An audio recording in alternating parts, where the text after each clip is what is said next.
hoy tendremos una ponencia relacionada con la política educativa como objeto de estudio.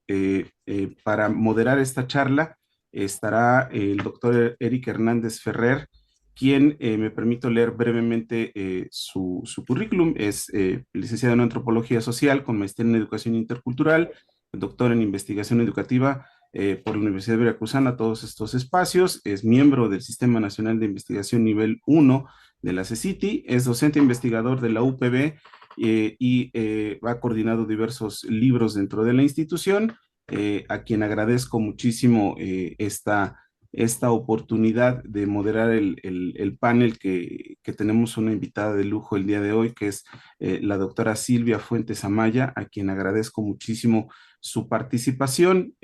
Como siempre, es un gusto recibirla, es un gusto que esté con nosotros. Se está conectando el maestro Fidel Rodríguez, jefe del Departamento de Posgrados, quien nos trae un mensaje institucional. Y antes de dar la palabra al doctor Eric, me gustaría cederle la palabra al maestro Fidel. Buenos días. Muy buenos días. Gracias, doctor Oscar.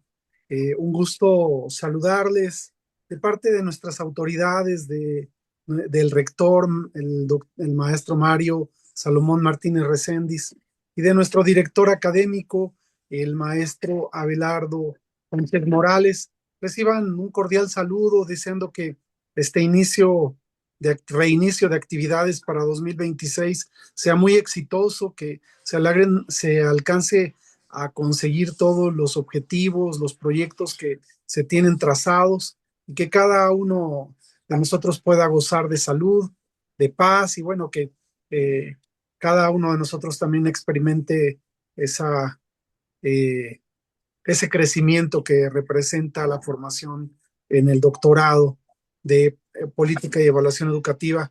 Eh, no me resta otra cosa que darle las gracias también a la doctora Silvia Fuentes Amaya, investigadora de la UPN, y pues a nuestro amigo el doctor Eric Hernández Ferrer. Y bueno, a partir de este momento quedan los micrófonos para ustedes, que esta charla, que esta experiencia pueda llevarnos a una mayor comprensión de lo que representa y de lo que es este tipo de temas en nuestra formación, en la formación de los doctores, los doctorandos en educación, en política y evaluación educativa. Y pues un abrazo a todos, feliz año y mucho éxito. Gracias. Muchas gracias, maestro Fidel. Cedo los micrófonos al doctor Eric Hernández Ferrer. Muchas gracias, doctor Oscar. Doctora Silvia, un gusto volverla a saludar. Y muchas gracias por aceptar la invitación a esta conferencia con aprendientes del doctorado en política y educación, evaluación educativa.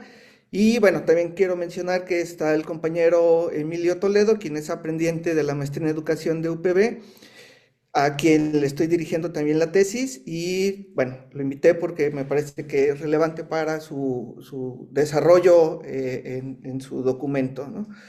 Y en ese sentido, bueno, voy a dar un breve lectura del amplio currículum de la doctora Silvia Fuentes. Para no extenderme, voy a hacer un poquito, ir mencionando sintéticamente algo de su trayectoria profesional. La doctora es profesora titular C en UPN Ajusco y profesora de asignatura en la UNAM, es de formación socióloga, con maestría en ciencias con especialidad en investigaciones educativas en el CIMBESTAB, y doctora también en ciencias en la especialidad de investigaciones educativas también del CIMBESTAB. Es reconocida como investigadora a nivel nacional, investigadora nacional nivel 1 por el CONACYT, y bueno, es también reconocida del perfil deseable PROMED.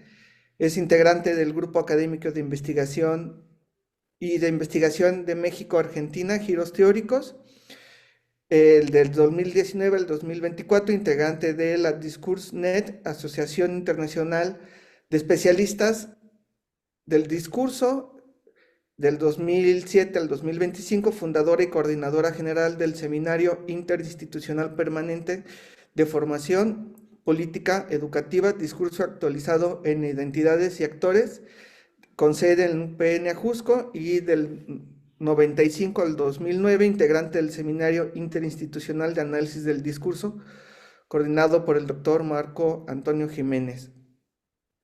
Eh, bueno, ha sido autora y coautora de distintos libros, por ejemplo, Actores, Identidades y Políticas Educativas, una revisión desde la Alianza por la Calidad de la Educación, el cual revisamos en el programa de doctorado, también junto con la doctora Ofelia Cruz Pineda, en el 2010, el de Identidades y Políticas Educativas, el de Política Educativa, Desarrollo Institucional y Actores, y Sujetos de la Educación, Identidad, Ideología y Medio Ambiente. Ha sido también autora de distintos capítulos del libro, una buena cantidad, así como también autora de distintos artículos en revistas nacionales e internacionales, y bueno, tiene una amplia trayectoria como ponente, ha realizado estancias de investigación en el 2022 en el Centro de Estudios Avanzados y de Centros de Investigaciones María de Burnichón de la Universidad Nacional de Córdoba, Argentina, en el 2016 en la Pedagógica Veracruzana, con nosotros en los programas de doctorado, en maestría y licenciatura dentro del Departamento de Investigación, en el 2009 en la Facultad de Ciencias Políticas y Sociología de la Universidad Complutense de Madrid. Y bueno, doctora, sin más, otra vez le agradezco la aceptación a estar con nosotros hoy, y bueno, le cedo la palabra. Eric, buenos días a todos. Pues sí se oye bien, ¿verdad?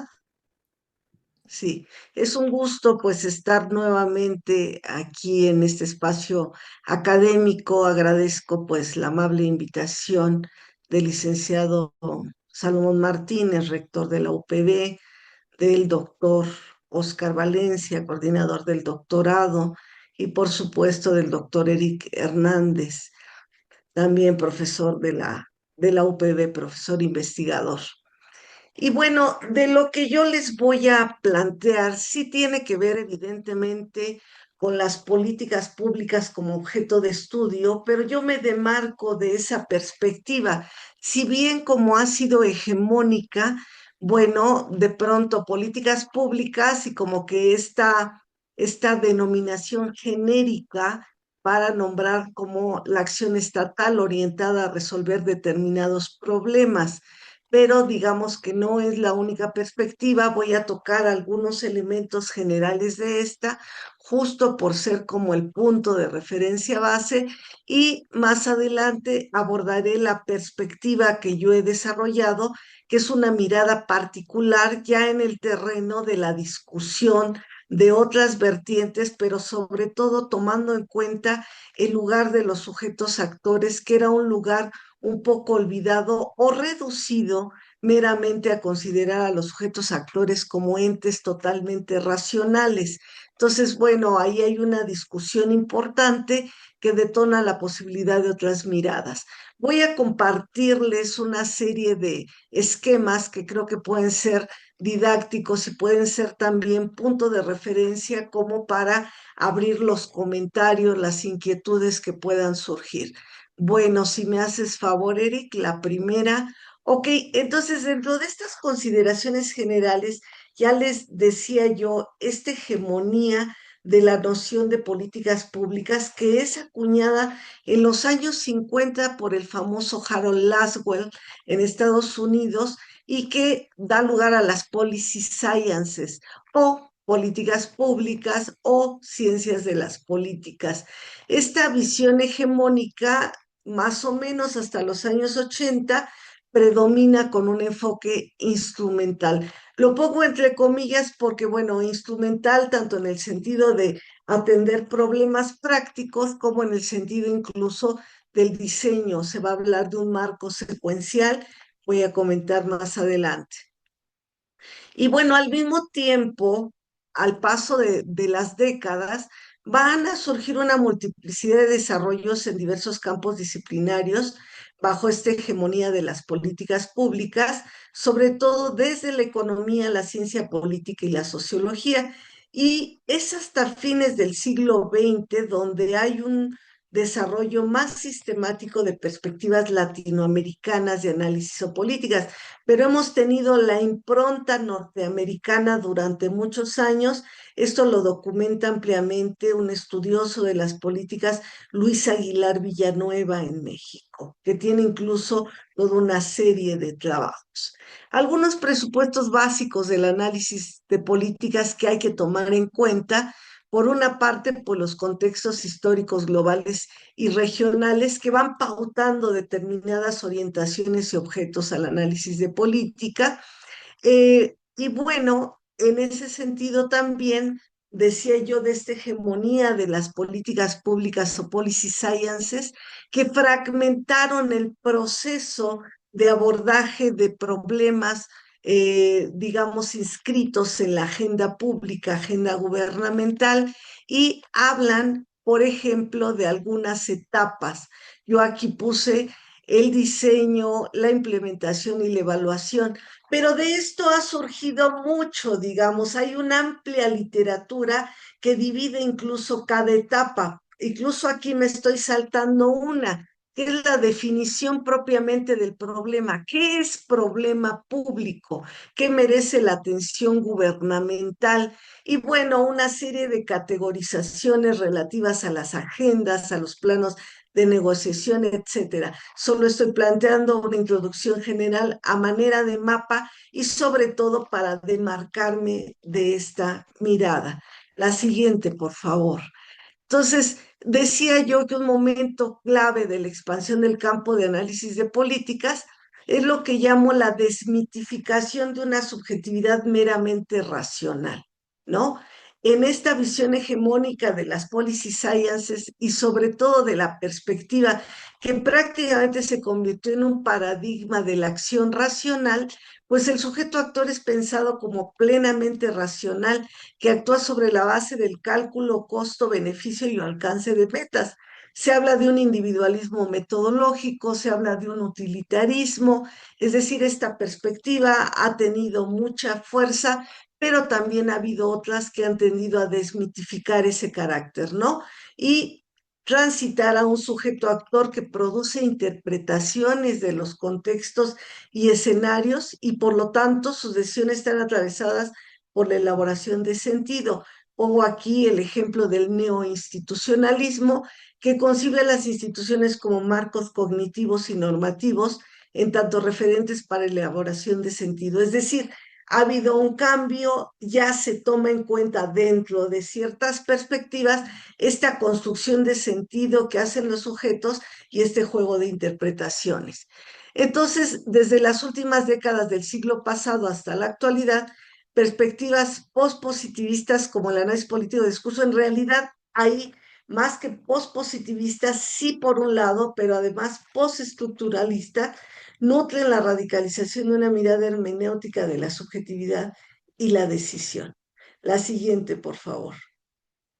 Entonces, quiero señalar con esta diapositiva, digamos, la idea es, pero la política educativa tiene un estatus propio, tiene un lugar particular, ¿no? Ha generado un campo particular de estudio, y citando a algunos colegas, Espinosa, Santen, desde Mera Clavijo, dice: la configuración de las políticas educativas responde a reglas de juego, dinámicas, lógicas e intereses políticos particulares relacionados con finalidades, objetivos y directrices de los sistemas educativos. Si ustedes quieren, entonces están anclando la tarea de las políticas educativas en los sistemas educativos. Es una visión básicamente estatal, pública. Tenemos otras visiones que desbordan incluso los sistemas educativos, pero por ahora lo dejamos así. La siguiente, por favor. En ese tenor, bueno, yo he trabajado una perspectiva que trata de recuperar esa idea de ese sujeto que no es plenamente racional, pero además que me interesa ver no tanto la parte de la definición de una agenda o el diseño de una intervención, la implementación en sí misma, por sí misma, de forma instrumental, sino la forma en que los mandatos institucionales que derivan de las políticas educativas aterrizan en los planteles educativos e impactan los procesos identificatorios de los sujetos. Ese es el tipo de lectura de la política educativa que yo propongo, el análisis de política. Y para ello tengo, digamos, tres grupos, podría ser tres cuerpos categoriales, pero están sintetizados aquí. Por un lado, las políticas educativas son pensadas como discursos, como sistemas de significación, desde una perspectiva que ha sido problematizada, enunciada como análisis político de discurso, pero ahora en la literatura contemporánea también se le conoce como teoría del discurso, teoría política del discurso. Y por el otro lado, la noción de institución de existencia, que viene más bien de los institucionalistas franceses como Caes y Ancieux, y que plantean por la institución no solamente como un ámbito organizacional, sino como un ámbito de vida, ¿no? Donde los sujetos actores pues viven, tienen experiencias afectivas, dicen ellos, gozan, sufren, existen. Y bueno, esto lo articulo, decía yo, lo focalizo en el juego entre los modelos de identificación prescriptivos que se articulan a los mandatos institucionales que vienen de las políticas educativas y cómo estos, al ser resignificados en juegos, contextos locales de las instituciones, producen lo que yo llamo orientaciones identitarias, que es una categoría que me inventé para tratar justo de demarcar cómo, digamos, hay una resignificación, apropiación del mandato institucional emitido de las políticas y que supone una primera, podríamos decir, idealización del mandato y traducción a la vida de los sujetos, a la significación, pero que no supone, digamos, un punto de llegada, sino más bien un punto de partida para una eventual reconfiguración identitaria. La siguiente, por favor.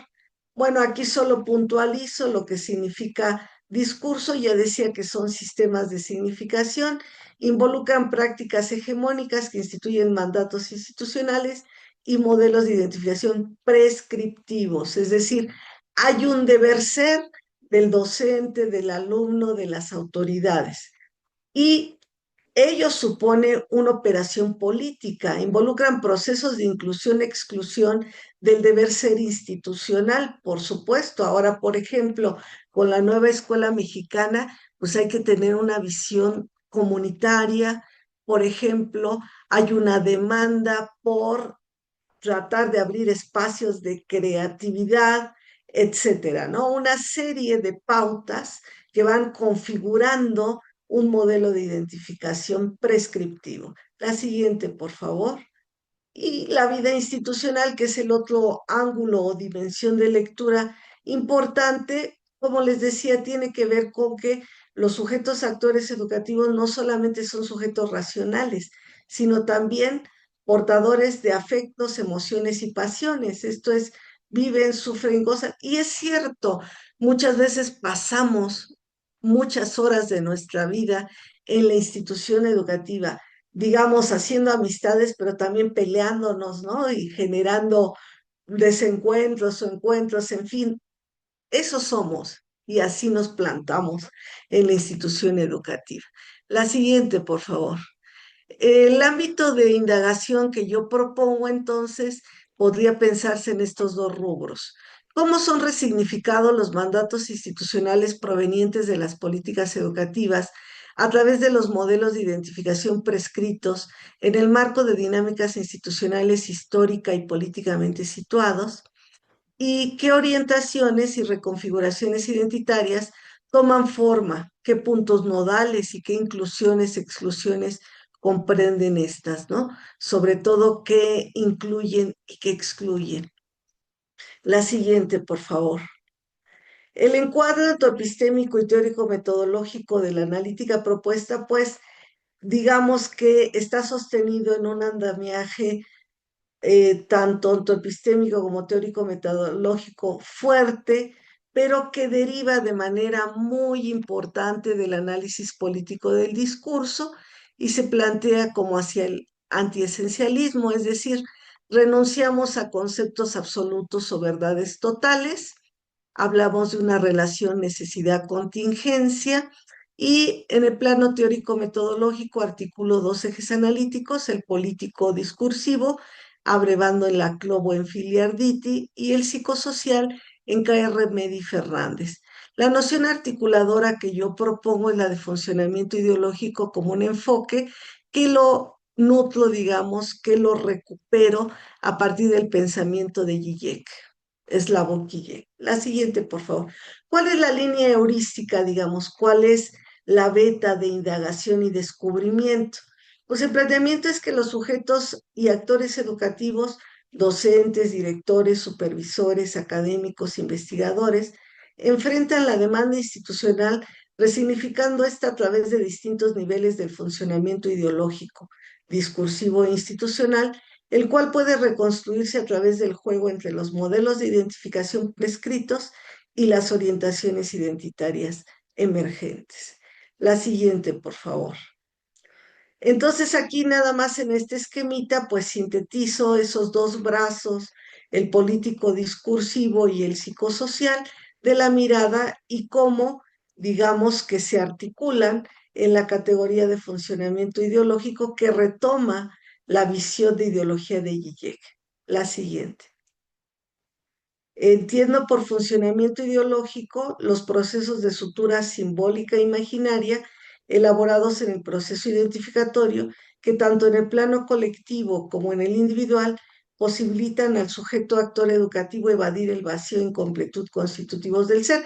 Esto tiene mucho que ver con un sujeto no totalmente racional, sino un sujeto también cargado de una afectividad, de pasiones y de un inconsciente y que para lidiar con la realidad, y esto lo plantea, bueno, Zizek, entre otros, el mismo Lacan, por supuesto, evadimos ese núcleo traumático, bordeamos, y yo planteo que las propias orientaciones identitarias son una manera de bordear ese hueco o vacío.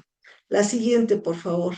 Entonces, aquí como una síntesis de la propuesta, las políticas educativas que emanan mandatos institucionales que definen un modelo de identificación prescriptivo, está sometido a una serie de resignificaciones por los sujetos en contextos específicos y producen orientación identitaria y eso representa una sutura simbólico-imaginaria. ¿Qué es eso de sutura? Un cierre, una clausura relativa para ser de determinada manera y asumirse. Claro que eso no borra la dimensión de lo real fantasmático, es decir, los quiebres, las faltas, salvo cuando estamos más enfáticos en el momento imaginario, somos felices, como cuando estamos enamorados, ¿no? No nos falta nada, hay completo, ya después le empezamos a ver los defectos a la pareja. Bueno, la siguiente, por favor. Entonces, aquí planteo algunos ejemplos, tal vez solo me dé tiempo de uno, que es el derivado de un estudio sobre docentes que trató de recuperar justo este mandato institucional de un periodo largo del 2008 al 2016. Para ello, utilicé metodología cualitativa mixta. Hubo dos estrategias de análisis. La primera involucró el análisis discursivo de documentos oficiales del periodo de reforma 2008-2016, todo el bloque de reformas que estaban ahí, ¿no?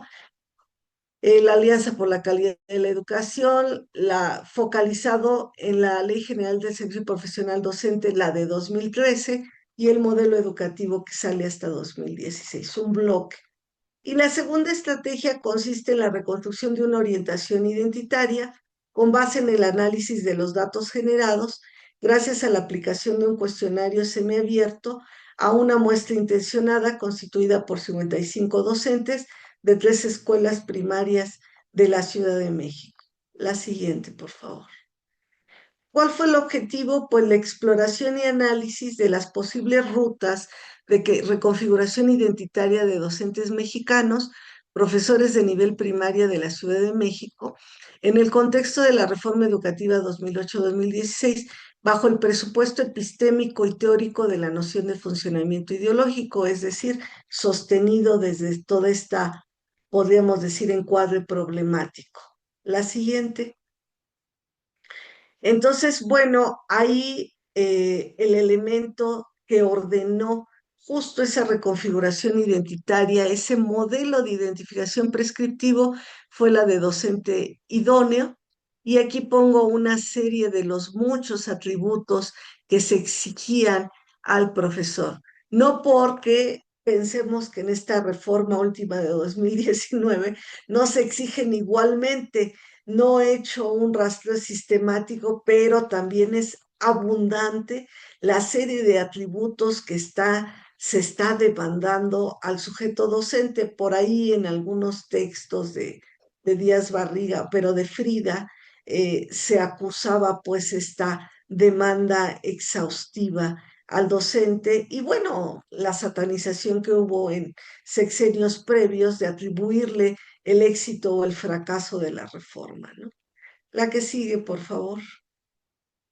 Entonces, digamos, una manera que me he inventado para tratar de dar cuenta de la configuración y reconfiguración identitaria es este esquemita que todas las líneas que están plateadas ahí son punteadas porque para ser coherente con la mirada antoepistémica, pues es una estabilización identitaria relativa que en contextos diferentes se modifica y claro, si ya hablamos de grupos o sujetos específicos e individuos, bueno, vemos cómo están condicionados por una serie de elementos que van desde su dinámica escolar, local, su trayectoria profesional, sus vínculos familiares, los vínculos escolares, es decir, una serie de elementos que se atraviesan para decir, yo me reconozco desde tales atributos para ser docente. En el estudio que yo planteé con relación al periodo que les hablaba, 2008-2016, y con relación a los 55 profesores encuestados, ellos, según su consideración de lo que debería de ser un docente no idóneo, la pregunta no fue así para no recuperar tal cual, sino un docente ideal, digamos, al margen de una reforma educativa específica, y ellos manifestaron que docente, profesional responsable y con vocación eran los principales atributos que debía reunir un docente en términos ideales. Y luego aquí enumerado los atributos en orden de las manecillas del reloj, fueron enunciados esos atributos en función de la recuperación que hacían ellos de un acervo que les fue ofrecido a partir de los documentos de política procesados, digamos, en un análisis discursivo de el periodo de política que les mencionaba. Y luego alrededor quedó constante, culto, sano, inteligente. No quise dejar de ponerlos, esos atributos los mencionó solo un profesor por ahí y, digamos, no estarían incorporados propiamente ya a la orientación identitaria por el número de frecuencia, digamos, de mención, pero sí, digamos, tienen que ver un poco también con los tiempos que vivimos, ¿no? Con las estrategias ahora de control y dominación que, siguiendo a Deleuze, estamos en la sociedad del control, seguimos en la sociedad disciplinaria, pero además sociedad del control, donde la dominación ya no requiere estos espacios cerrados como la escuela, como el sanatorio, especialmente psiquiátrico, como el ejército, la iglesia, que son los ejemplos clásicos que trabajó Foucault y trabajó Freud, sino ahora la dominación es dispersa, es ubicua, ¿no? Y en ese sentido demanda un trabajo muy importante sobre la subjetividad. Por eso ser culto, constante, sano, inteligente, me sonó mucho a esa elaboración que se hace sobre el propio sujeto.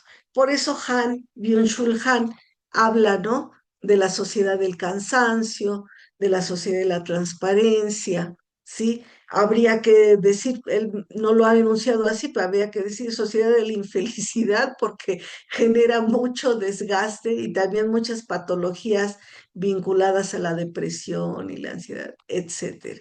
Muy bien. Eh, Creo que me quedan 8 minutitos.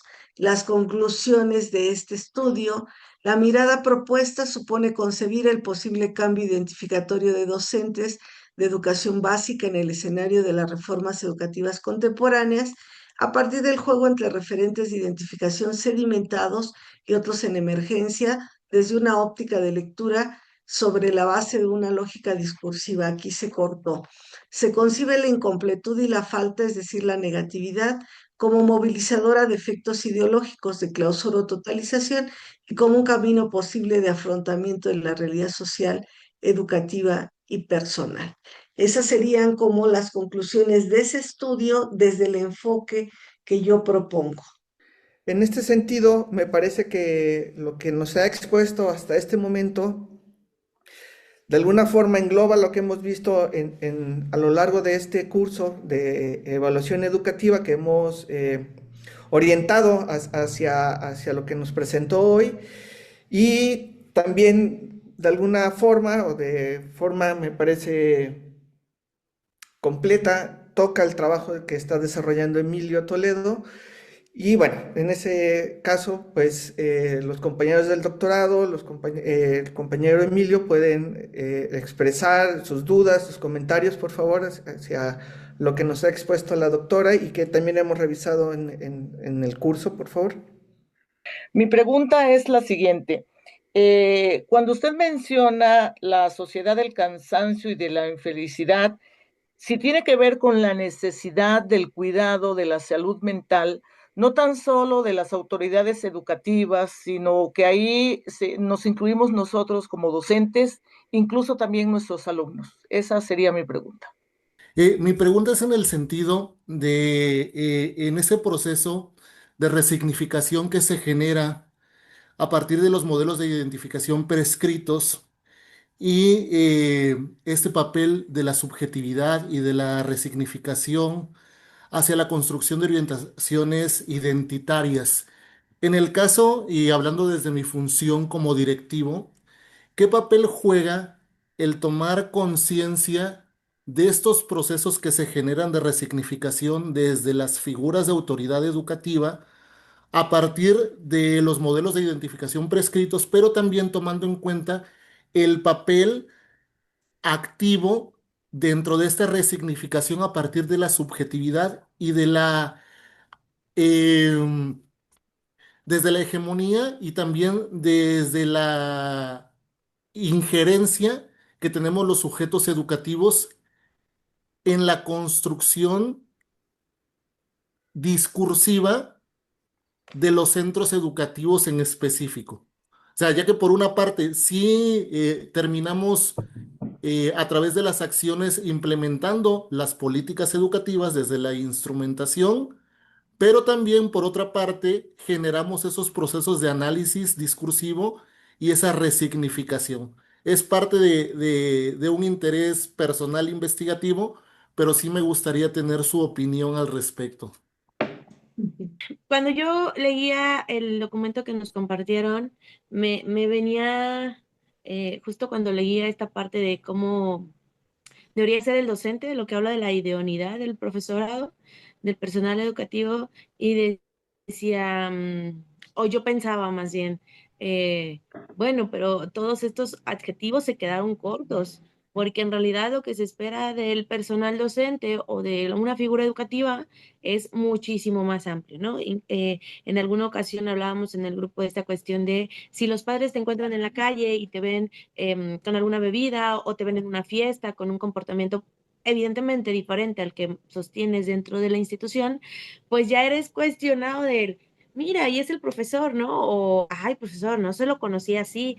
Y alguna serie de expresiones que detonarían o que resaltarían justamente como estas, digamos, malas cualidades de la persona, del profesor. Pero leyendo la lectura justo veía estos que estos procesos de construcción de la identidad del profesorado, pues tienen que ver junto con las políticas, la implementación de las políticas públicas, esta instrumentación. Entonces, bueno, a mí lo que más me inquietaba, mi función es como asesor técnico pedagógico, es entonces cómo acompañar al profesorado o a las figuras educativas, profesores, directores, a poder encontrar su identidad profesional, porque evidentemente tienen una identidad personal que trastoca a la profesional, pero entonces, ¿cómo, a pesar de la reforma que sea, porque la lectura hablaba de la reforma de 2013 y un poco de la 2019, así de grandes rasgos, pero entonces, ¿cómo desde mi función o desde eh, em, algún pedaño de esta estructura educativa podemos generar acciones que permitan que el profesorado construya su identidad, digamos, independientemente de la reforma que esté vigente? Independientemente de la administración que en ese momento esté ejerciendo la gobernabilidad, cómo favorecer la construcción de una identidad que le permita al profesorado enfrentar diversas o cualquier implementación de política pública sin que eso dañe o afecte su estabilidad personal, su estabilidad emocional, mental, y que de alguna forma él pueda tener como estas herramientas para poder enfrentar o enfrentarse a las circunstancias sociales, laborales, académicas, curriculares que demanda esta instrumentación. Muchas gracias. La pregunta que haces, la necesidad del cuidado de la salud mental. Digamos que al margen de la propuesta, pero si podemos plantear algún vínculo con esta, sí, evidentemente, al considerar a los sujetos actores educativos como ese doble registro, diríamos, objetivo y subjetivo por una parte, o inclusive social y psíquico, sí, evidentemente que es importante, digamos, fomentar ese cuidado de la salud mental, pero es una problemática que, digamos, esté presente en la escuela, en los establecimientos educativos, pero que trasciende en mucho al marco, yo diría, ni siquiera solo de la sociedad mexicana, sino internacional, global, porque está vinculado a la fase de desarrollo del capitalismo contemporáneo, que es una fase, si pudiera decirlo, más, bueno, no sabría yo decir si es más o menos, eh, pero la característica de depredadora sí es una característica de la sociedad capitalista, ¿no? Es decir, al amparo sobre todo de una ideología liberal y luego neoliberal, la idea del cuidado de las personas recae en los individuos, ¿no? Frente a esto, sí hay visiones comunitaristas, incluso visiones socialistas, que tratan de plantear que los cuidados de las personas pueden y deben de ser comunitarios. Por ejemplo, para el caso de mujeres, el sistema educativo nacional tiene un porcentaje bastante alto de mujeres en los distintos puestos o, sí, espacios, digamos, laborales. Y las mujeres tradicionalmente se ha asociado el cuidado de los infantes, el cuidado de los enfermos y el cuidado de los adultos mayores. En ese tenor, pues es brutal la carga y la capacidad que las mujeres tienen que desplegar para poder atender todos esos escenarios y al mismo tiempo a lo mejor también estar en un espacio institucional laboral, ¿no? Entonces, me parece, Marta, que es pertinente la idea, por supuesto, necesario discutirlo, pero ¿cómo? Acá en la Ciudad de México, por ejemplo, la jefa de gobierno, Clara Brugada, escuché algunos de sus planteamientos y está sobre esa idea de que los cuidados deben de ser colectivos, ¿no?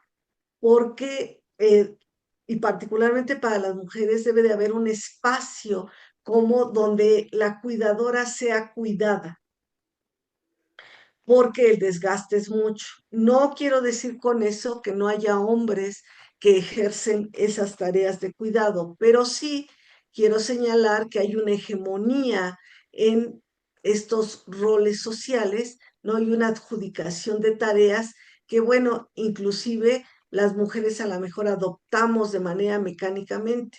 Entonces, bueno, es en el espacio educativo donde hay que reflexionarlo, cuestionarlo y solo por la vía política, es decir, de organización, es que logra inscribirse. Reitero, aquí en este gobierno ahorita de la Ciudad de México sí hay iniciativas particulares interesantes, pero pues es una iniciativa que empieza, que además está localizada, probablemente en otros estados ya haya alguna otra, pero sin duda es un espacio necesario.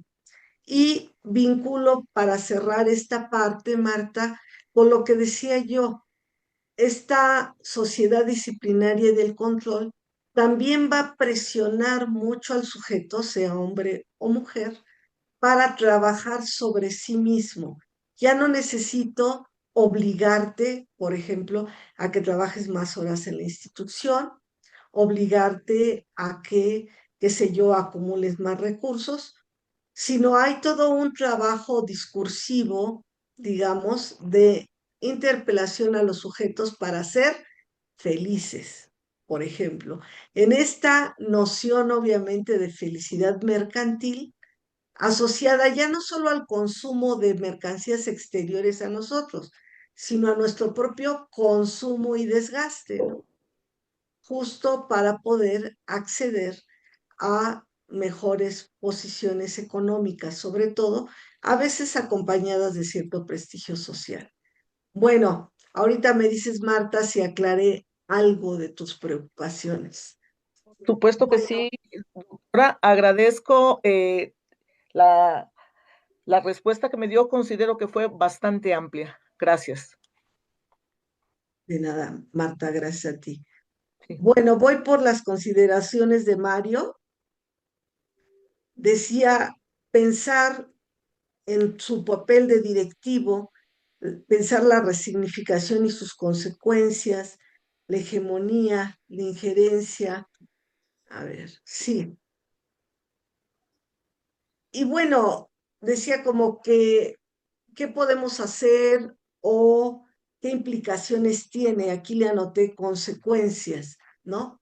Bueno, saber que hay un proceso de resignificación del mandato institucional, creo que abre posibilidades para pensar justo en diversas rutas, ¿no? En la posibilidad de pensar a los sujetos desde su capacidad de interpretación y como directivo, pues una actitud quizá más tolerante, más de negociación. El directivo, bueno, como ya el clásico de la micropolítica escolar, Stephen Ball, lo señaló reiteradamente por ahí, por cierto, tenemos un artículo, la doctora Ofelia Cruz Pineda y yo, sobre micropolítica escolar del 2016, donde tratamos de jugar con ese doble ángulo, pero bueno, volviendo a Ball, está planteando estilos de liderazgo del director. Se espera que el director, ahora en la terminología que, digamos, de corte empresarial que entró de ya hace varias décadas al sistema educativo, hablamos de directivos, debe de ser también ejercer un liderazgo. Y hay distintos estilos de liderazgo. Y yo digo que si uno tiene más claridad de que pues ahí se construyen relaciones políticas, que hay grupos en disputa y que hay a veces prácticas hegemónicas, al tener, digamos, una aproximación a esto y saber que todos los mandatos institucionales, los modelos de identificación prescriptivos van a ser resignificados, creo que esto como directivo, digamos, plantea una idea de una invitación a ciertos espacios de tolerancia y de negociación, a generar un estilo quizá más democrático, pero todas las historias se tejen de manera diferente, porque hay historias, por ejemplo, de directores muy autoritarios, sin embargo, con resultados en función de los mandatos de la política educativa muy buenos. Entonces, somos seres bastante complejos. Lidiar con gente y lidiar con sujetos, actores educativos es difícil, muy difícil.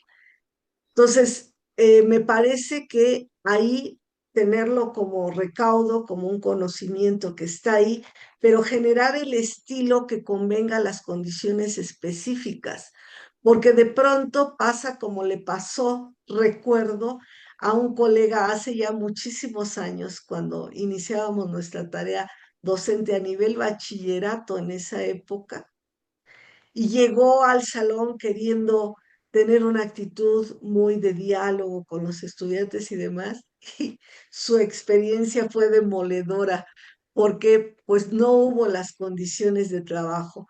Ese ejemplo lo pasaría quizá al terreno ya de los adultos en un plantel escolar, con un directivo, con docentes, donde, bueno, habrá que ver quiénes son esos docentes, cómo están organizados, hay grupos, hay algún líder, hay varios líderes. Es decir, ¿cómo puedo yo desde la posición de autoridad, pero también de colega, negociar? También hay estilos mixtos, autoritario, democrático, gestor, un poco de las tipificaciones que hace Boll en la literatura clásica, pero bueno, hay otras más, ¿no? Bueno, no sé si más o menos respondí, Mario. Sí, doctora, muchas gracias. De nada, gracias a ti. Ángeles, bueno, Ángeles, tú lanzaste la reflexión de los 24,000, enorme porque, como bien dices, y estoy de acuerdo contigo, lo que pauta la política educativa con esa serie de adjetivos que yo me acuerdo que eran 18, pero yo le agregué dos más de otro momento histórico porque salieron en los sujetos, que fue afectivo, afectuoso y con vocación. Sí, efectivamente se queda corto el listado para pensar lo que debe ser y hacer un profesor, digamos, pautado desde la política educativa, pero ya en la experiencia efectiva. En este ejemplo que ponías del vínculo con la comunidad, de pronto habitar, por ejemplo, en la misma comunidad donde doy clases, y que sí la persona esté expuesta a otros escenarios, en otros terrenos, pues con otros, desplegando otros ángulos de su identidad, pero que sea requerido desde esa identidad como si, bueno, efectivamente no la quitamos más que parcialmente, pues sí pone en tensión a los sujetos. Y tú decías, bueno, ¿cómo se puede ayudar a la conformación de una identidad profesional, pero sin hacer daño? Mencionaste esa idea. Bueno, a mí me parece, para empezar, no podemos configurar la identidad de otro. Lo que cada uno conforma su proceso identificatorio, pero obviamente no lo hace solo, lo hace en el marco de contextos discursivos y políticos específicos. Media un proceso muy conocido, planteado, digamos, popularizado en las ciencias sociales por el trabajo de Althusser, por ahí de los años 60, 70, sobre todo con lo de los aparatos ideológicos del Estado, la noción de interpelación. Entonces, la noción de interpelación alude a esa convocatoria o invitación que hacemos los sujetos, determinados sujetos o determinados discursos, para ser de determinada manera, ¿no?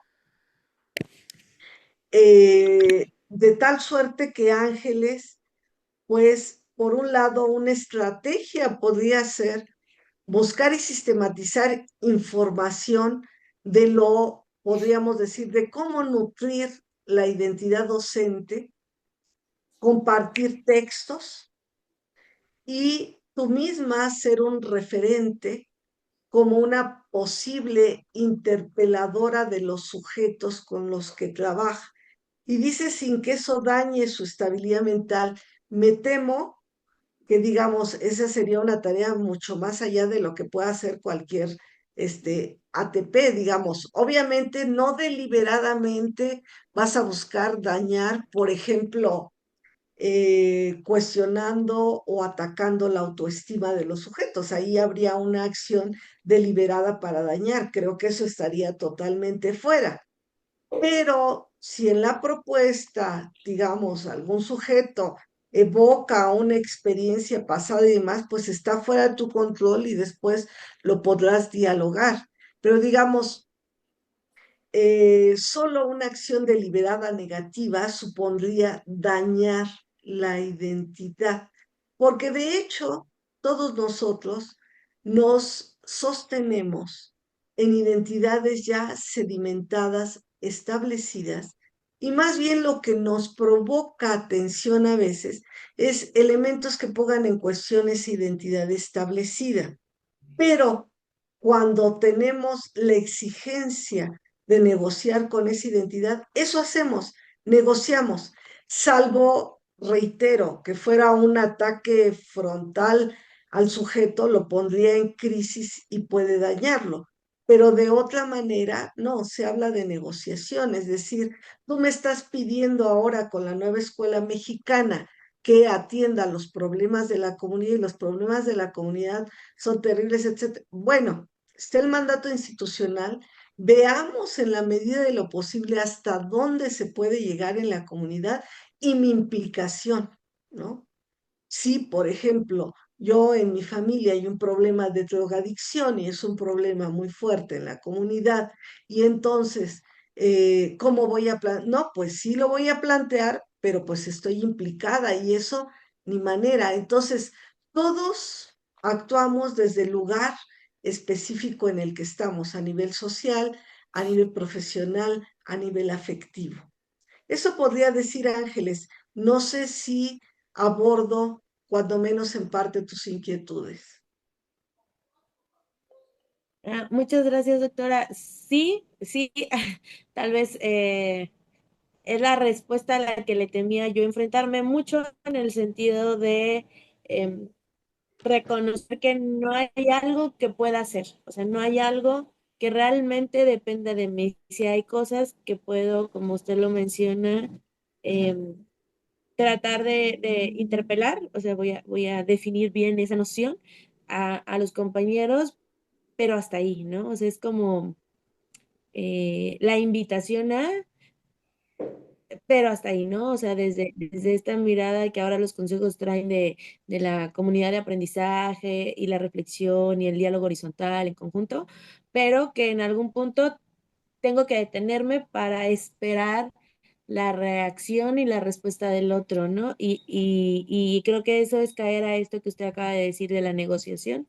Entonces, bueno, es como por eso a la enunciación de cualidades que mencionaba del profesorado idóneo, yo me quedaba pensando, digo, bueno, entonces, pues es mucho más amplia, ¿no? Es mucho más extensa. Eso es quizás lo que tal vez se pueda valorar, medir, estandarizar, no sé, evaluar como política pública.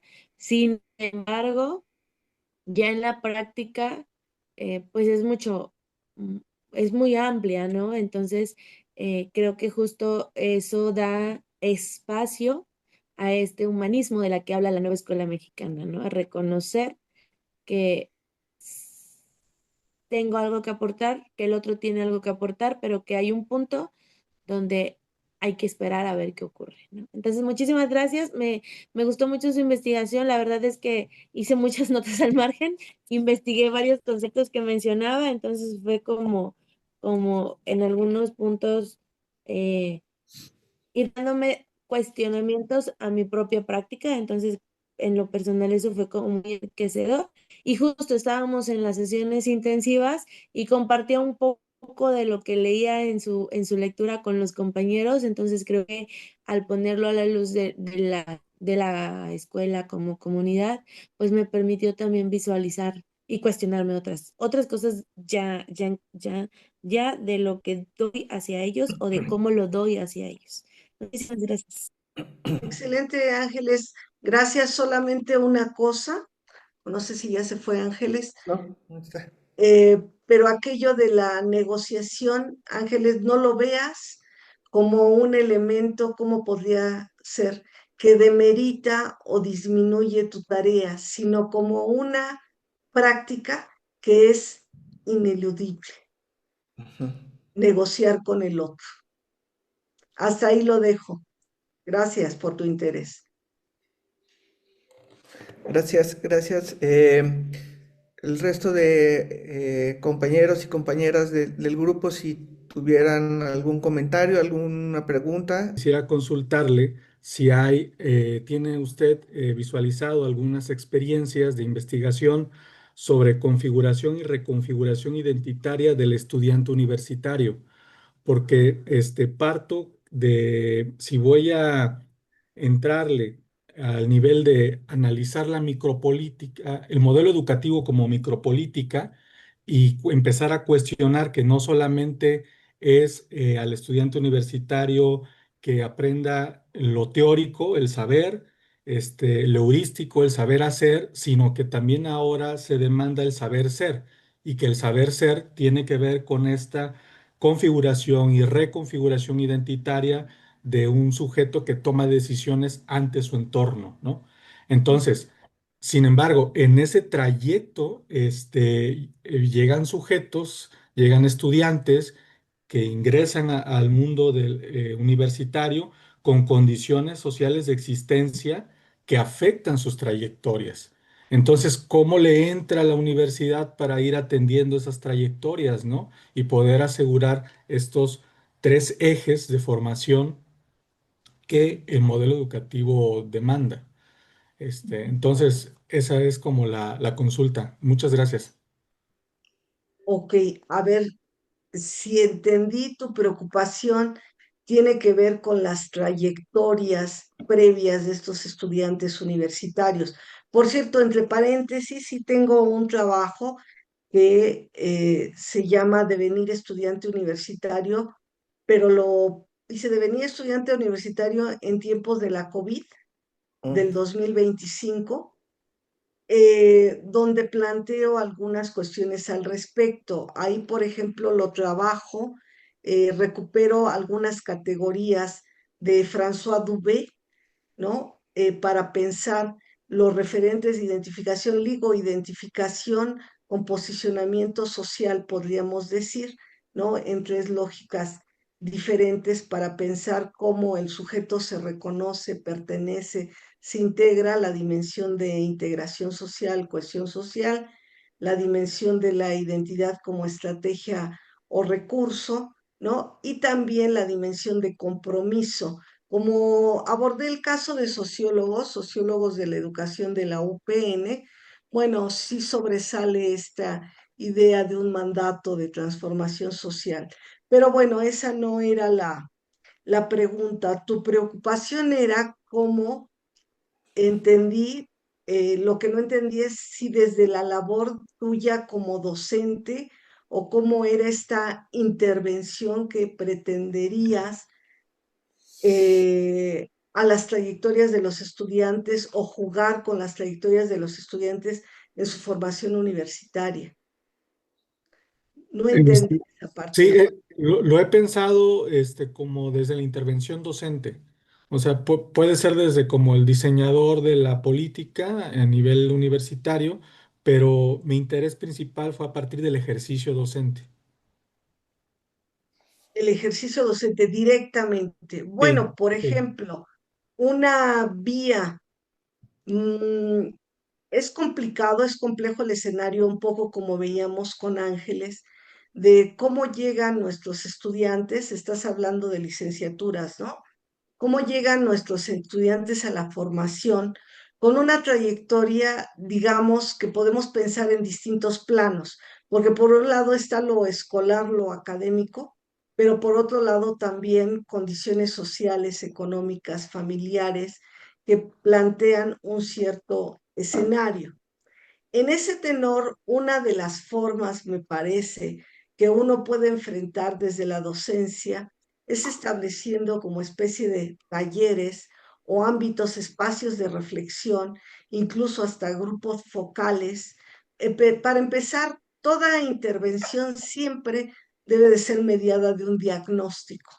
Entonces, para empezar, para rastrear y poder caracterizar, claro, previamente habiendo abierto una serie de preguntas ordenadoras con categorías de análisis específicas para abrir el ejercicio, ya sea el taller o el grupo focal, y trabajar como para situar el mapa de la cuestión y las coordenadas específicas de estos sujetos.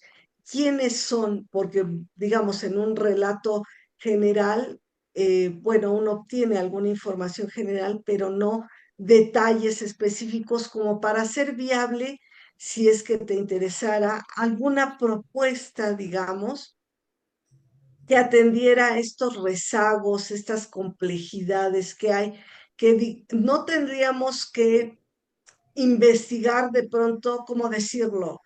No es algo tan desconocido.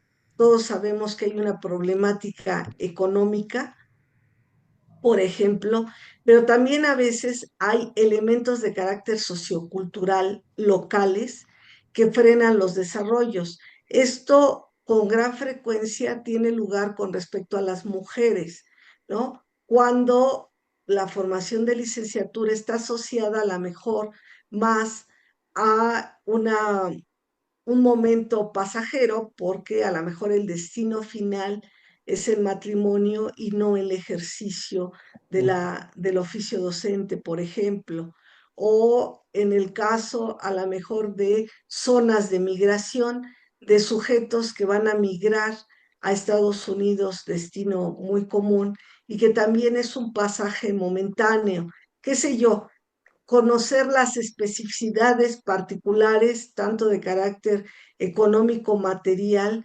como simbólico, cultural, como para situar y tener elementos para un diagnóstico más o menos pertinente que permita formular algún programa de intervención, alguna dinámica de intervención. Creo que por ahí podría quedar mi sugerencia. Yo tengo una duda tomando en cuenta su perspectiva.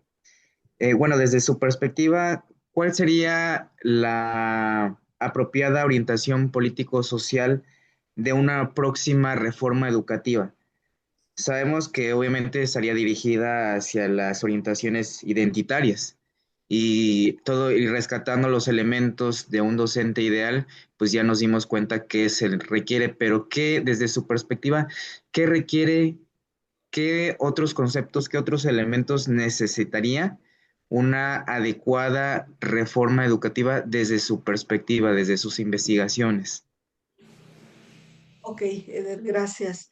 Mira, un elemento muy importante que quisiera plantear, la idea, digamos, de estas investigaciones no fue como pautar o definir un ideal, sino tratar de reconstruir el ideal que estaba subyacente a los mandatos institucionales de las propias reformas, de tal suerte que cuando se habla de un ideal docente o de un docente idóneo en la reforma 2013-2016, por ejemplo, más adelante se hablará de un docente de excelencia, por ejemplo, ahora podemos hablar de un docente humanista. Es decir, todos estos modelos de identificación son construidos histórica y políticamente, ¿no? Y lo que yo hago desde la investigación es rastrear justamente qué atributos tienen y cómo se construyen. Ahora bien, si me pongo, estoy, digamos, en ese tenor del lado de la investigación, si me acerco un poquito al lado de los hacedores de políticas, un elemento que ha salido en la discusión de manera muy importante, ¿cuál ha sido? que se tome en cuenta la experiencia y las voces de los docentes de manera más importante. Pareciera, porque hubo distintos foros y demás, que en esta última reforma de 2019, al menos parcialmente, pero diría Ángeles, por supuesto, solo muy parcialmente, fueron tomadas en cuenta algunas consideraciones en ese terreno de la experiencia docente y demás. Entonces, si hubiera una recomendación a los hacedores de políticas, sugeriría que se intensificaran más esos foros y se hicieran más consistentes, pero acompañado de otro proceso muy importante que ha sido una carencia histórica en la implementación de las reformas educativas, el proceso de actualización o formación permanente docente. ¿Por qué? Porque viene la reforma y hay estos talleres, cursos. Yo me quedé, por ejemplo, hasta cuando empezó Díaz Barriga con estas conferencias,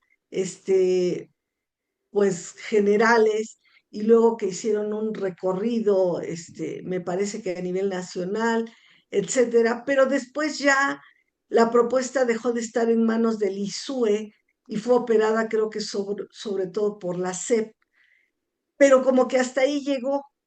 Entonces, ¿qué pasa con esa actualización docente, con esa formación permanente? Se pierde, está muy débil, pero la exigencia al docente, ahí está.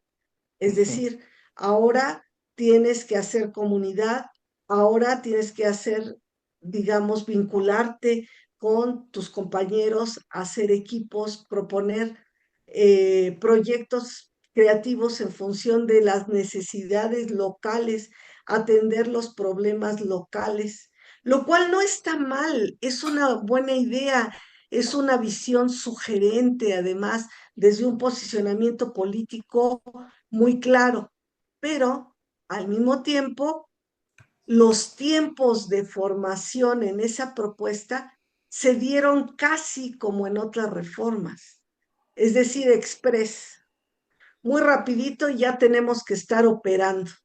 Entonces, si yo pudiera hacer llegar una reflexión a los hacedores de política, a los que sería desde los que detectan el problema hasta los que diseñan, porque sigue siendo hegemónica la visión de políticas públicas o policy sciences. Entonces, yo me iría por esas dos cuestiones. Por un lado, de recoger la experiencia de los docentes de manera sistemática y, por otro lado, de proveer de procesos de formación, pero efectivos, que fueran viables, que no solo vayan a desgastar más al docente. El gran problema, uno de los grandes problemas que tenemos, sistema educativo actual, parece, digamos, la propuesta en términos políticos, ideológicos, muy sugerente, pero en términos materiales, económicos, habría que ver qué condiciones hay, cuáles son las condiciones reales de los sujetos, ¿no? Para poder operar. Entonces, creo que por ahí irían mis sugerencias. Ahora ya me queda más claro de todo lo que he venido leyendo acerca de sus investigaciones.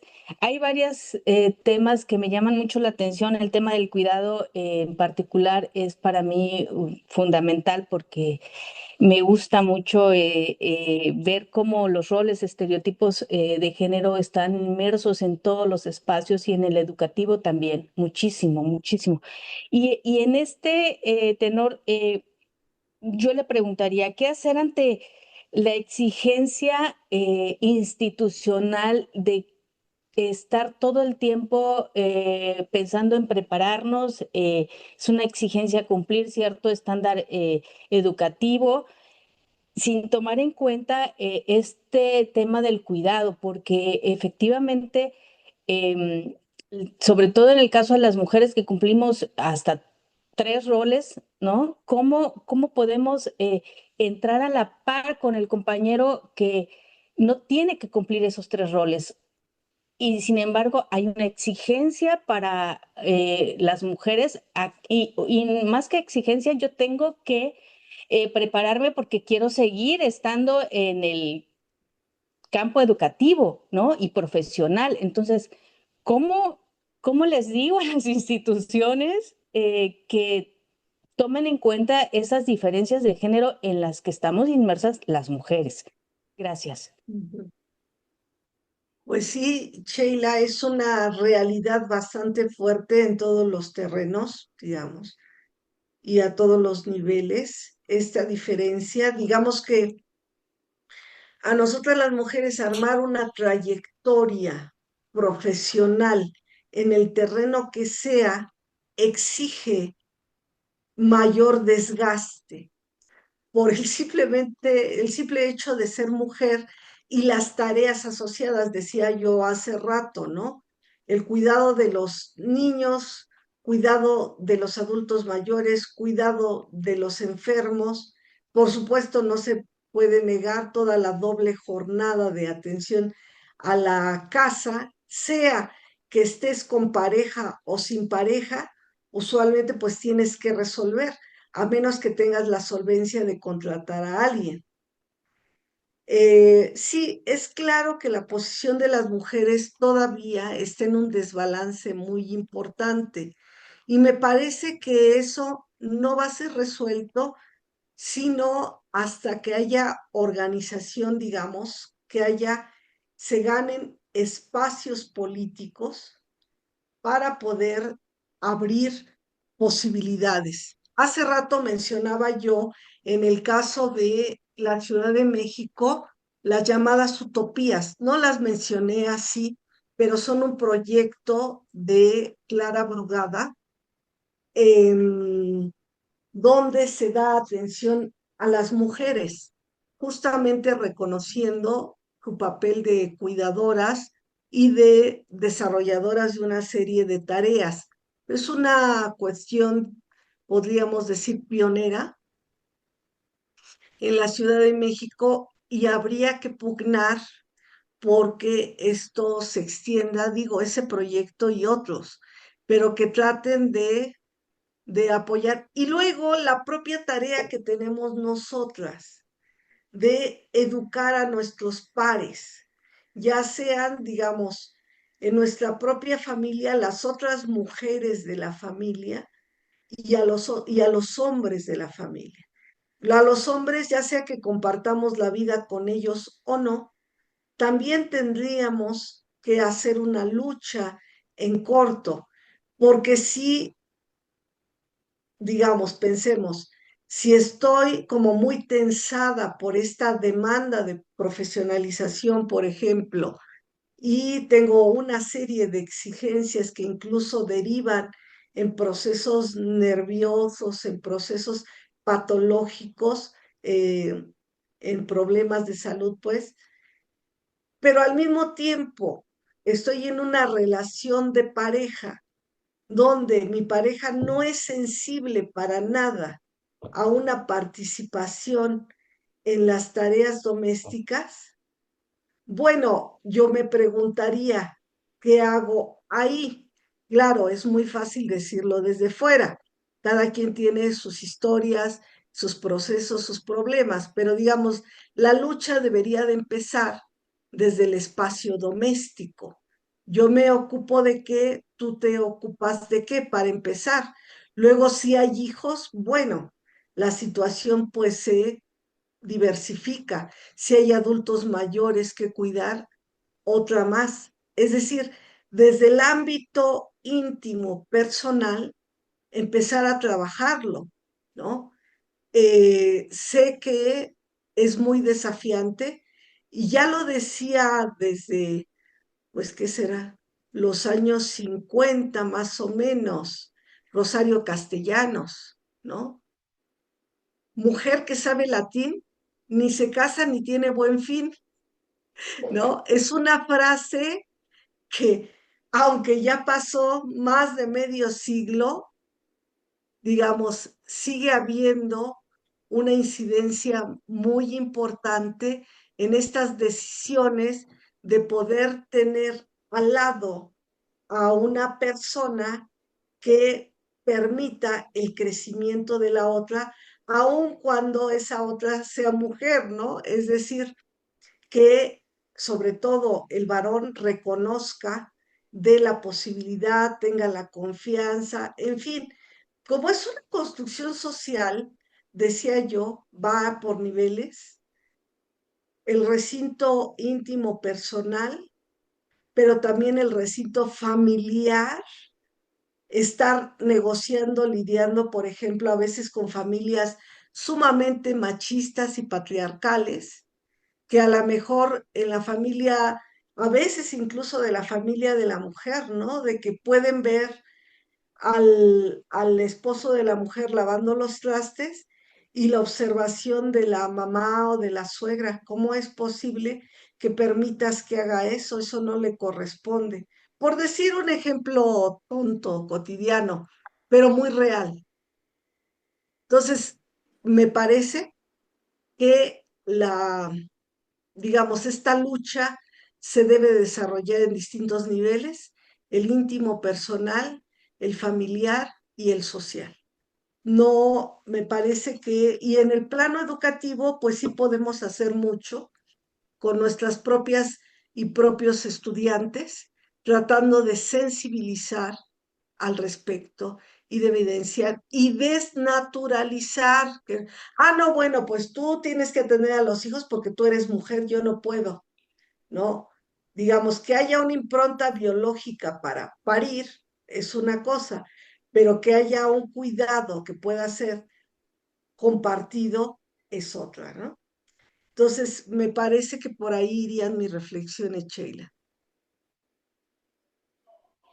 Muchas Muchas gracias, gracias. doctora. Y efectivamente es lo que trato de hacer en los talleres de lectura que imparto. Efectivamente, decirles que es importante desechar esos roles y estereotipos que nos han enseñado durante generaciones para crear una igualdad sustantiva en el terreno educativo, sobre todo para mejorar nuestras relaciones. Gracias, muy amable. Dos breves preguntas. La primera de ellas es, ¿de qué manera las orientaciones identitarias permiten comprender las formas en que los docentes resignifican su papel profesional, sobre todo cuando existen marcos discursivos tan disímbolos como lo puede ser la reforma del 2013 y la actual, la reforma de la nueva escuela mexicana del 2019? Y la otra, me interesó mucho el concepto de sutura identitaria. Eh, Usted hablaba de que existen narrativas locales o situaciones locales y también tensiones con los discursos normativos nacionales. Y entre estas tensiones, el concepto de sutura identitaria, ¿cómo se relaciona? Hablando también en el caso de que existen particularidades de lo que uno interpreta como identidad docente entre escuelas, porque no es lo mismo una escuela del turno vespertino que una escuela del turno matutino, e inclusive también entre escuelas que están en zonas rurales y que están en zonas urbanas. Yo tengo la oportunidad de ser docente en el turno matutino en una telesecundaria y docente en el turno vespertino en una técnica, una en una zona rural y otra en una zona urbana. Y sí existe una diferencia en cómo me visualizo, yo lo noto hasta en mí mismo, pero también entre mis compañeros, de lo que podría ser la identidad de unos, la identidad de otras, y estas tensiones entre las particularidades que existen en un contexto local y lo que normativamente se nos manda. Y me interesa también la vinculación que existe entre estas identidades diversas y el concepto que usted mencionó de sutura, sutura identitaria. Muchas gracias.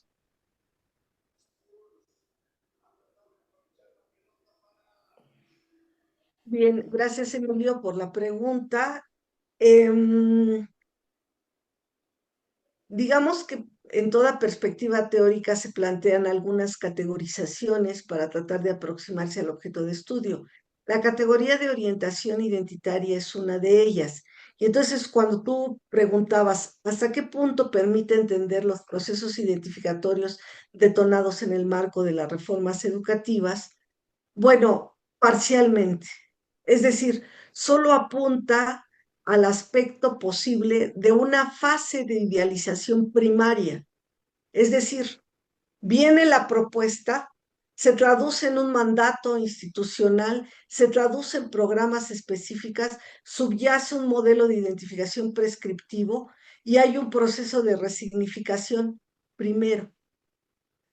Pero habría que continuar el estudio, es decir, ese es un primer momento, pero luego a lo mejor poder seguir a los profesores, como en el caso ahora de esta reforma, ya pasaron 6 años, hacer otro corte y decir, bueno, ¿y ahora cómo se ha negociado, cómo se ha firmado, cómo te reconoces ahora como docente, ¿no? Un primer momento es este impacto cuando llega la reforma y los mandatos diferentes y cómo se reconfigura. A eso atiende la categoría de orientación identitaria.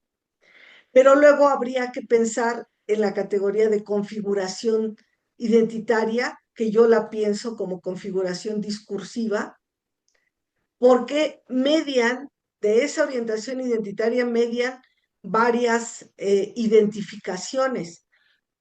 Como tú bien has dicho, y como se ha venido señalando, hay distintos contextos socioculturales, sociopolíticos, socioeconómicos, y cada uno de ellos va pautando a sus sujetos actores. No es lo mismo efectivamente un docente con solo experiencia en pequeñas comunidades a un docente de una ciudad de provincia, a un docente de una ciudad totalmente urbanizada. Cada uno tiene una riqueza particular y por lo tanto elabora sus procesos identificatorios también de manera particular. Entonces, la categoría de orientación identitaria te sirve para ese primer momento de choque, podríamos decir, en que llega la reforma y se interroga a los sujetos sobre cómo procesan un primer momento, le llamo yo, un primer momento de idealización de lo que debería de ser un docente. Pero después se detonan otras identificaciones que probablemente tengan que ver con estas combinaciones. Por ejemplo, me recuerdo que en alguna ocasión algunos docentes de provincia, cuando di algún curso por ahí en Guanajuato, me decían, bueno, es que yo, por ejemplo, también, pues sí soy docente, pero tengo una papelería, soy padre de familia, pues también estoy estudiando la maestría, etcétera, etcétera, etcétera. Pero además estoy situado en esta localidad. En ese sentido, se reconocía y recibía la reforma desde ese lugar. Pero había otro, por ejemplo, el lugar que ahora planteábamos con la compañera de el asunto de la mujer, una mujer docente que, por ejemplo, es madre de familia, a lo mejor, no sé, a lo mejor viuda, divorciada y ella es el único sostén, y luego aparte, pues por las tardes trabaja en otras cosas, qué sé yo, cada quien desde un lugar específico, ¿no?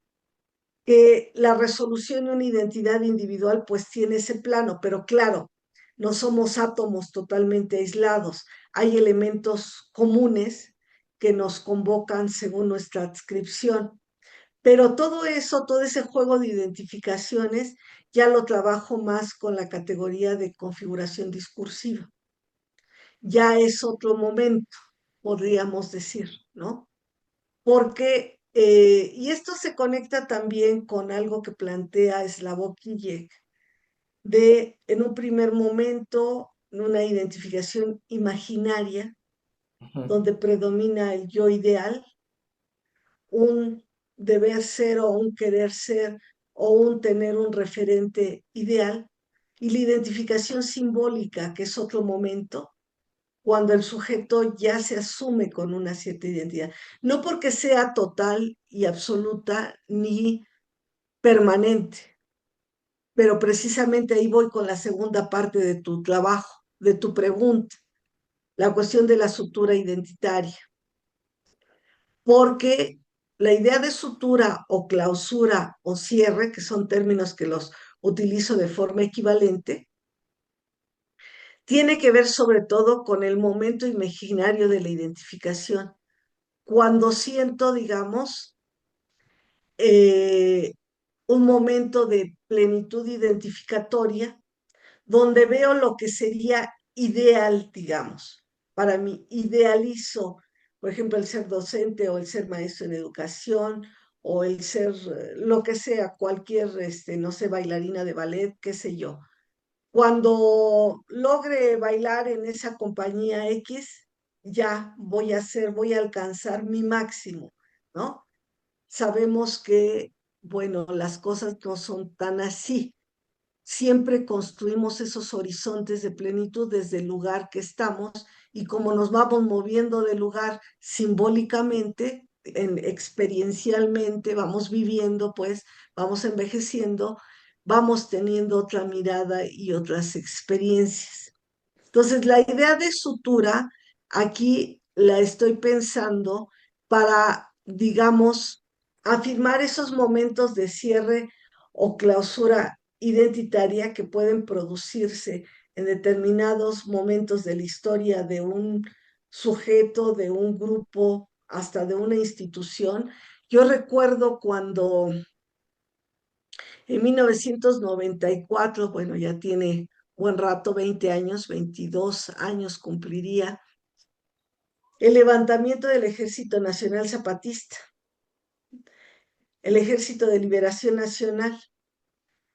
Y resulta que previo el discurso presidencial que había sido de Carlos Salinas de Gortari, que había trascendido pues en los medios comerciales, pues comprados, ¿verdad? Del aparato gubernamental, sobre todo en todas las instancias, esta construcción imaginaria de ya vamos a llegar a ser, pues si no del primer mundo, vamos a estar en un mundo intermedio en el juego internacional de los países. Y resultó que aparece como un quiebre que fractura esa construcción imaginaria el movimiento de los zapatistas, reivindicando es la presencia de la negatividad, reivindicando, sí se están planteando como una sociedad moderna y que pretende desarrollarse y demás, pero nosotros somos indígenas y ni siquiera tenemos un lugar, un reconocimiento en esta sociedad, ¿no? Entonces, ese momento pues fracturó ese discurso a nivel que estaba, digamos, teniendo un efecto imaginario importante, lo quebró. Entonces hay momentos de sutura y hay momentos de ruptura, pero siempre lo que hacemos con nuestros vacíos, el vacío individual, pero puede ser también un vacío institucional o un vacío incluso de un país, es bordear, es decir, evadir. Aquí me adscribo mucho, obviamente, a la visión que plantea Slavoj Žižek en su teoría de la ideología, ¿no? En su recuperación, además, que hace del pensamiento lacaniano. Hace bordear, evadir la fractura y esos son momentos de sutura. Entonces yo con el enfoque de funcionamiento ideológico me interesa ver justo cómo esta producción de pantallas que pueden tomar nombres diversos, desde identidad, orientación identitaria, modelo de identificación, son construcciones político-discursivas y afectivas que tienden a bordear ese núcleo traumático de lo real. Digamos, esto desde el emplazamiento analítico que yo estoy trabajando. Por supuesto que puede verse desde el punto de vista, por ejemplo, de la economía o desde el punto de vista curricular o educativo, etcétera, de otras maneras. Si algo tenemos hoy en día son como distintas posibilidades analíticas que generan pues también una multiplicidad de visiones y de posibilidades de construcción teórica y empírica. Hola, buenas tardes, doctora. Muchísimas gracias, doctor. Muchas gracias por el espacio. Yo creo que ha sido muy valioso para todos en la medida de los temas de investigación que vamos o que estamos tratando de construir para el cierre también de nuestro semestre. Bueno, yo tenía dos preguntas, digo tenía porque, bueno, a partir de lo que Emilio preguntó, se fueron aclarando de alguna manera. Sin embargo, me queda ahí como que un espacio, ¿no? Sin trabajar. Anteriormente la doctora nos comentaba que, bueno, las políticas públicas surgen a partir de la detección de un problema. De ahí, en el caso particularmente de la educación, nosotros como docentes, y digo nosotros porque creo que todos estamos en ese ámbito, vamos construyendo nuestra propia identidad. A partir de la pregunta de Sheila, de Ángeles, me queda claro que esto es una construcción individual de cada sujeto a partir de sus propias consideraciones, de su propia sobredeterminación. Sin embargo, al llegar al punto de la actualización, en donde mencionaba que, bueno, anteriormente se le asignaba al docente la responsabilidad del éxito o del fracaso de las políticas educativas. Llegando al punto de la actualización y escuchando el uso, por decirlo así, del concepto de sutura identitaria, la pregunta sería la siguiente.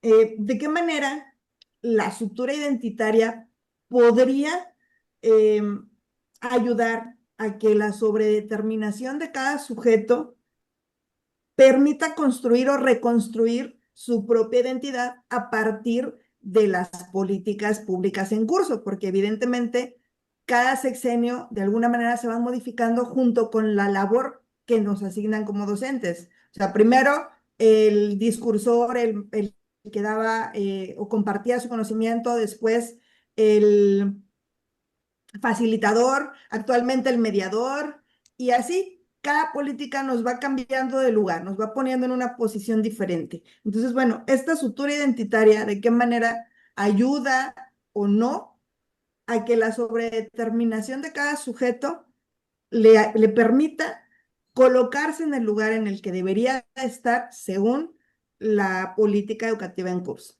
Gracias. Bien, Jessica, una primera consideración. Si bien la construcción identitaria tiene un filtro individual, siempre es al mismo tiempo social, siempre. Nunca puede renunciar, digamos, un sujeto actor a todas las determinaciones que lo han acompañado a lo largo de su historia y que lo han constituido como parte de una familia, de una comunidad, de un entorno, ¿no? Y que porta en su propia manera de ser y de percibir incluso el mundo, con una trayectoria específica, claro, una biografía particular, pero al mismo tiempo lo social está operando siempre. Ahora, decías, ¿de qué manera la sutura identitaria permite reconstruir la propia identidad en el marco o después de las reformas, algo así, ¿no?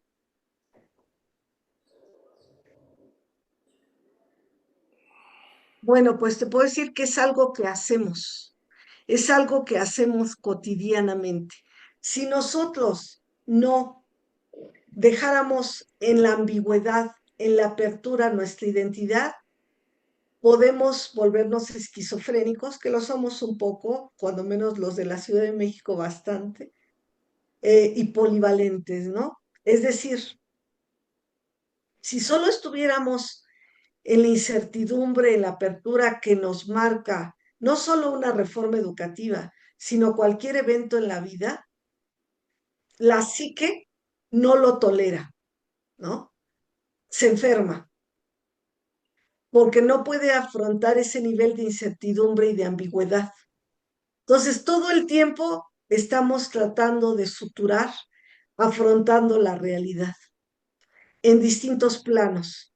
En el caso de estos docentes o cualquier docente que se ha expuesto a los nuevos mandatos institucionales derivados de una nueva reforma educativa, por supuesto que lo va a hacer probablemente en función de quién es, de su trayectoria académica, trayectoria profesional, su posición en el establecimiento educativo, sus vínculos con los grupos, digamos, de poder locales, sus vínculos con los grupos al interior de la institución educativa, su relación con el directivo o director, etcétera, una serie de referentes que atraviesan su configuración identitaria y, por supuesto, lo que llamamos su identidad preinstitucional, es decir, todos llegamos con una identidad ya formada a la institución. Entonces, con todo ese juego, estamos nosotros tratando de bajar los niveles de incertidumbre y ambigüedad porque nos producen angustia. Y entonces tenemos que estar suturando. Claro, habrá sujetos más preparados por su historia, su formación, por su dinámica familiar, por su crianza, más preparados para lidiar con la incertidumbre y la ambigüedad, y habrá sujetos que lo toleren menos. Pero en general todos no podemos soportar esa situación por mucho tiempo. Nos enfermamos. Y de hecho, por ejemplo, eso es lo que pasó en la reforma de 2013.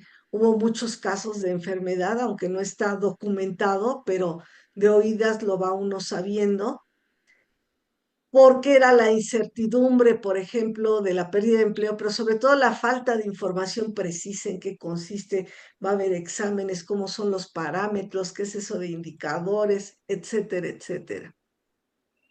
Entonces estamos todo el tiempo en esta operación de sutura. Claro, reitero, cuando sufrimos un quiebre, por ejemplo, nos divorciamos o perdemos a alguien muy querido, una fractura fuerte, obviamente se abre un espacio y tratamos de lidiar lo mejor posible con ello. A veces, por ejemplo, sucede que se toman decisiones apresuradas porque no se puede tolerar esa situación.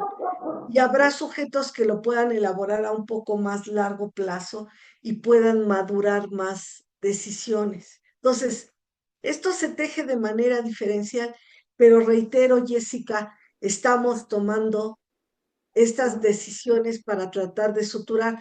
Nunca lo logramos cabalmente, pero lo que sí logramos es bordear, digamos, ese vacío, ese núcleo traumático de lo real que nos está amenazando constantemente. Porque desde la mirada que yo trabajo, hablamos de una tensión positividad-negatividad, donde la positividad es la presencia, la afirmación, y la negatividad, la carencia, la ausencia. Y es una tensión que todo el tiempo está jugando, es ineludible, pero a veces se inclina más de un lado y a veces más del otro lado, ¿no? Me parece que así lo podríamos pensar. Gracias, doctora. Gracias a los aprendientes del doctorado y la maestría. Doctora, creo que ha sido muy enriquecedor su participación el día de hoy, dando cierre al curso sobre evaluación que, como le decía al inicio, tiene esta orientación hacia el sujeto, hacia las identidades, y me parece que hemos cerrado bien. Me parece que también para el caso de Emilio ha apoyado en el desarrollo de su trabajo, que más adelante se lo presentaremos, estará usted invitada. Y bueno, nada más que agradecerle su participación, y cedo la palabra al doctor Óscar Valencia para el cierre de la jornada. Gracias, Eric. Muchísimas gracias, doctor Eric, por ceder la palabra. Doctora Silvia Fuentes Amaya, como se lo comenté al principio de esta interesante charla, es un gusto tenerla de nuevo en la Universidad Pedagógica Veracruzana. Esta es su casa, por favor. Ya la tuvimos de manera física cuando vino a presentarnos el libro del doctor Eric. Ojalá y pueda repetirse de manera muy cercana a su visita a las instalaciones. Esta conferencia me ha interpelado muchísimo, no solamente como parte de la coordinación del doctorado, sigo en un proceso de aprendizaje. Cuando usted inició su charla, cuando habló de que solamente iba a tocar 3 elementos de la conformación de la política pública, A lo largo de la charla se desarrollaron los otros dos, que es identificar un problema público y la propia evaluación de las políticas públicas desde la mirada de White Parsons, desde la mirada de Luis F. Aguilar Villanueva, que propone estos 5 grandes elementos, ¿no? Yo agregaría algunos otros elementos de los que usted estaba mencionando. En esta reforma educativa, si bien es cierto, están lo determinado en los policy papers que hablan de cómo buscar a un buen docente. Bueno, hay un marco de referencia específico, ¿no? Que es el marco para la excelencia de la enseñanza, donde están los perfiles profesionales, criterios e indicadores para el personal docente, técnico y hasta el directivo. Estas 19 categorías que usted identificó en estas reformas educativas creo que se sobresalen un poco más en esta mirada. Y ahora, como invitan a ser agentes de cambio a los docentes, pues hay otros programas que están dando actualmente en educación básica, ¿no? Como el hecho de que el secretario de Educación Pública invitó a los docentes que vayan a buscar a los alumnos que desertan, o que hay una propuesta de reforma donde hay una responsabilidad directa del docente para poder entregar a los chicos de educación básica. Se vuelve todavía más complicado, ¿no? Es decir, no solamente está lo descrito en la reforma, lo que está en los documentos, sino precisamente todo lo que está alrededor. Esta charla me recordó muchísimo el texto de Margarita Zorrilla Fierro cuando expresaba de la triangulación desconocida de las políticas públicas, lo que es la investigación educativa y obviamente la docencia, ¿no? Entonces, ayuda muchísimo a las orientaciones de los trabajos que están llevando los jóvenes, los compañeros que están en el doctorado, les orienta muchísimo. Le agradecemos bastante sus aportaciones y pues bueno, no me resta más que reiterar el agradecimiento institucional. Por amor a Veracruz. Gobierno del Estado.